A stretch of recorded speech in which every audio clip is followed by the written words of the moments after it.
Hello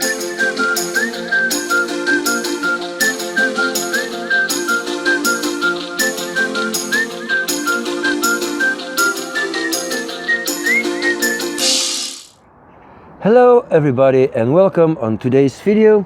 Today we are going to do some work on this Japanese maple in raft style. As you see, it has been, well, a little bit neglected because of the fact that the tree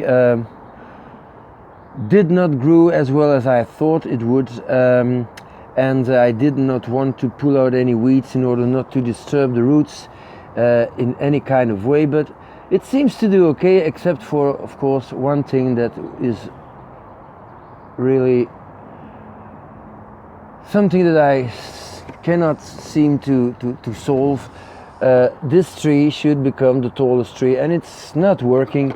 So, well, let's come a little closer. We do some pruning, we do a repot, and then, well, we'll see where we are then.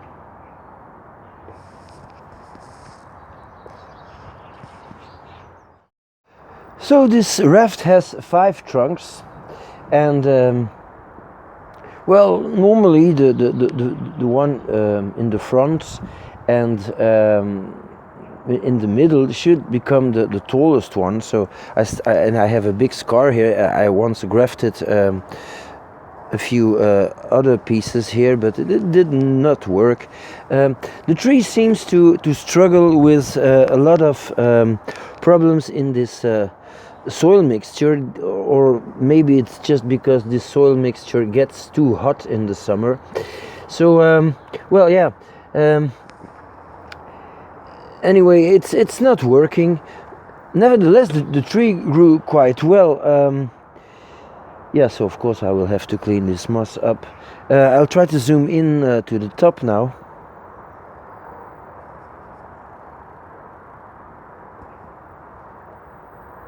Okay, so you see that there's still growth everywhere, but every time that I try to do something at this top, well, it's dying back, and I'm so tired of it. So I have now 2 little shoots here who can become the new top. So in order to achieve that, of course, I want to get rid of this.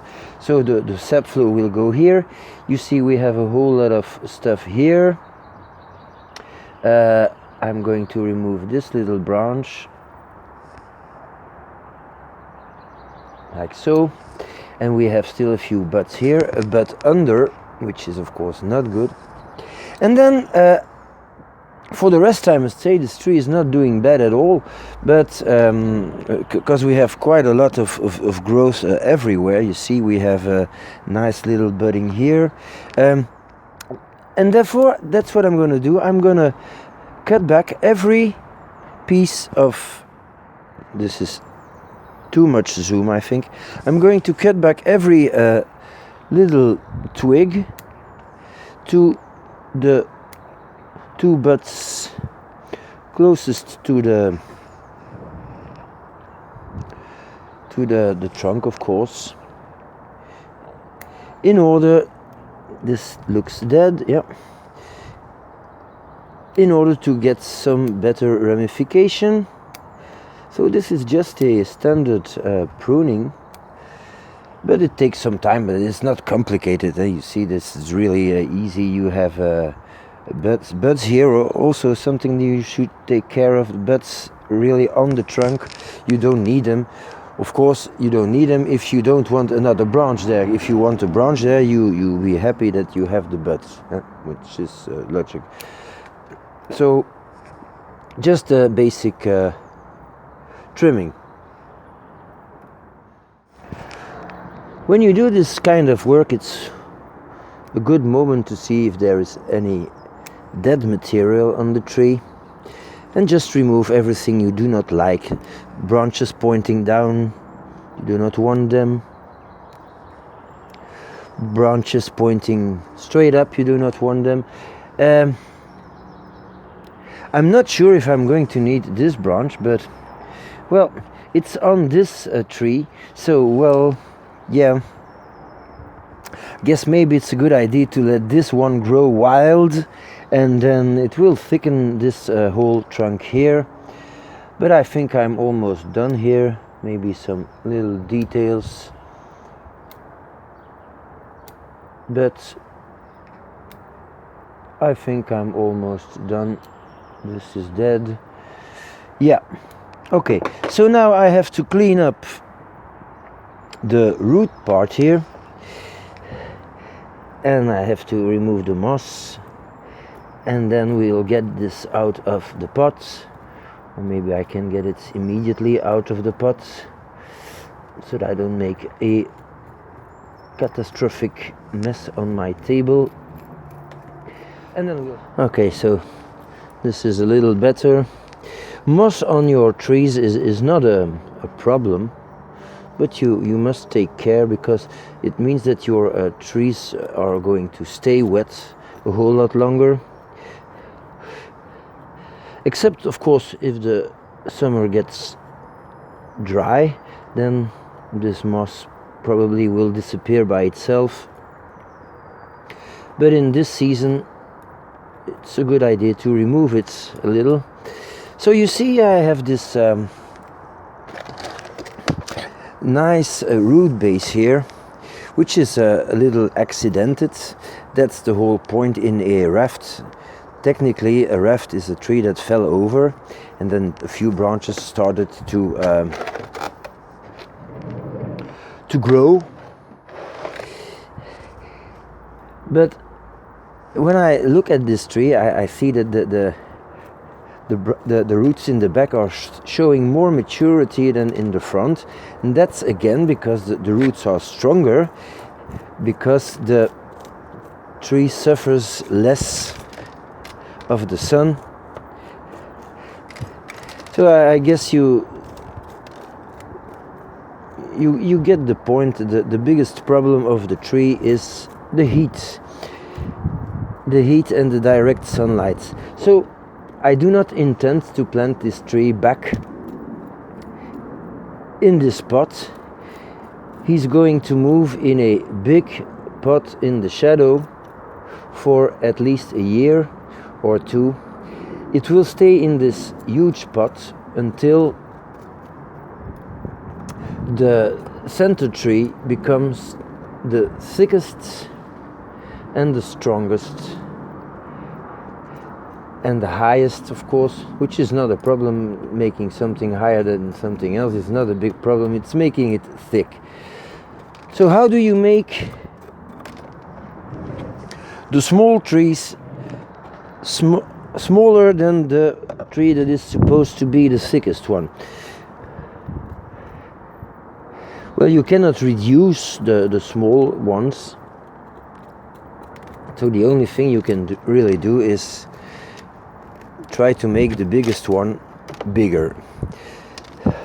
So now, of course, I'm removing the weeds quite vigorously, which is no problem because I need to do some root trimming. And you will say, yeah, well, if you want the tree to grow, is this a good idea to do root trimming? Well, maybe not, I'm not sure. But I'm gonna do it because I want the tree, when I get him out of the huge pot in a couple of years, I want the roots to be under control. I'd like to have a tree that I can put back in a pot. So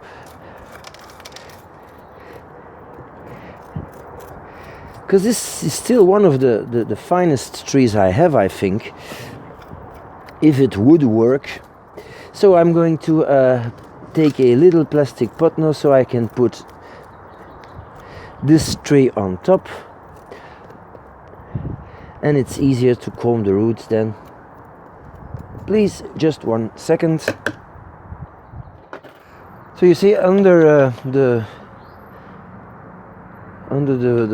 pot, under the tree, there's a big pot now. It's much easier to work. So I'm going to continue getting rid of the roots. You see, this is the front. The roots are not fantastic.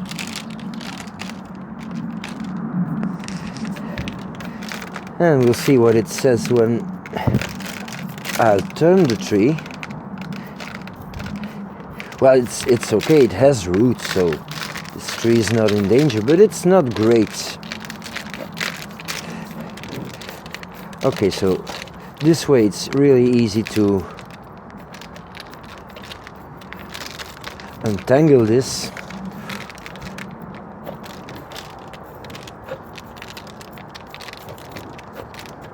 Okay, so now I'll have to see if there's a root mat under the tree. Not really. So you see, this tree has been in this spot now for 2 or 3 years and the growth was not fantastic. So I'm sure I'm doing something well, useful here. Because you can see that your tree is not doing too well, and it says, well, it will be better next year. It could be better next year, it could be worse, and it could get to a point where it's over. And of course that's not what I want here. I'd like to save this tree. I'd like to make it beautiful, because it's a special one. This raft, you don't see that many fine rafts. Not that this is a fine raft, absolutely not. It should become a much better raft. But then I have to react. Now, as you see here, the roots are really great, showing quite a lot of maturity.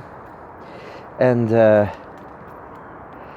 I'd like to have something like that in the front, and here we have, well, not a whole lot. Here are a few roots, but it could be improved. So I might just try to put the tree a little deeper in the ground, and I'm going to use a very basic soil mix. It's a soil mix that I use in the 2 big concrete pots that I have here. And it's just basically pot ground and sand. And this is a really good soil mix for most of the trees. But it is not a good idea to use that in pots, because, well, the drainage is not fantastic and it takes a lot of time to dry, it takes a lot of time to get wet again. But in big pots it's quite stable. So yeah, there's a difference between growing trees in small pots and growing trees in big pots. So I think I removed more than enough moss now.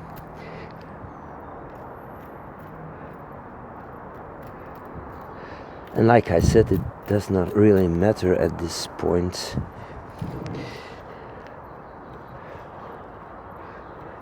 Okay, so now let's go and see the big pot. So of course I made room for this tree. You see, this is a fairly big pot. There's 2 of them, and I use them to start some trees, to make them stronger. You can do that in full ground, of course. Here we have a little Japanese maple, who is a brother from the raft, because I only bought 1 Japanese maple and all my maples are family. These are vines. This is just a piece of wood. These are vines, red vines. So that's what we have here. And in the center there was this Carpinus bundle. And here's the tree. So this is the front. Hop. Well, yeah. Looks small in this big pot. So before I add some extra soil, I'm going to push the remaining soil that I have here through the root ball as good as I can. It's quite a strong root ball already. It's not easy to push anything through, but yeah, every little piece that I can push through is a good thing. I'm not in a comfortable filming position, while working now, but okay, I think that I'm almost done here.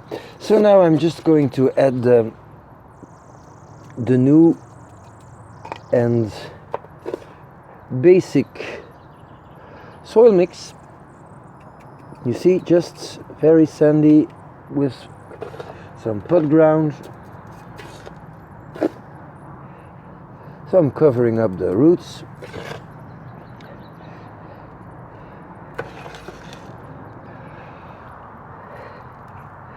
And then I will work it in a little.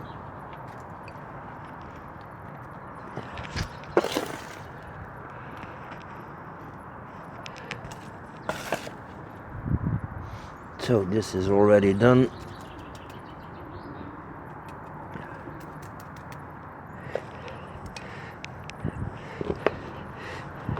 Just going to add a whole lot here. Sorry, I'm blocking the view, I know. And to the back. So the tree is now completely buried, and now, well, I'm just going to work its round and in the roots. So that's all there is to it. I'm going to, like I said, I want the tree to get a whole lot deeper in the ground so that it can make a new set of roots that are a little bit higher. And as you see, the tree is now in a well, it looks like it's on a mountain, and maybe gradually I can remove this topsoil, which I will hold in place with some moss or something. He's gonna be happy, I'm sure. So here I am now with an empty pot, which I should clean up. And well, I'm glad I did it. I think that the trees sometimes need a moment of recovery, and I also think that the soil mix that I used with too much lava rock is not suitable for every tree.